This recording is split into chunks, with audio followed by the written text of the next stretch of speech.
যেই মানুষটা ভালোবাসার লোভ দেখাইয়া নরম হৃদয়ে দুঃখ দিয়া চইলা যায়, ওই মানুষটা আমার চোখে দুনিয়ার সবচাইতে ভয়ঙ্কর মানুষ।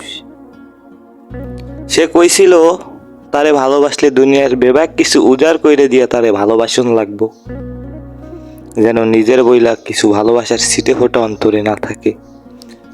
আমিও তারে এতটাই ভালোবাসলাম যতটা ভালোবাসলে মানুষ নিজের ভালোবাসতে বইলা যায়।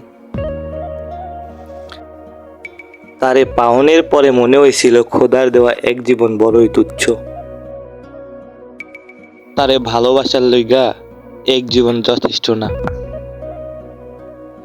কিন্তু যেই মানুষটা মুখে ভালোবাসি কইয়া অন্তরে পয়সা রাখলো অন্য মানুষ, যে মানুষটা এক সমুদ্রে ভালোবাসা পাওনের পরেও পীড়িতের বাঁধন ভুইলা যায়, তার লইগা আমার দুঃখ না, আফসোসই হয়।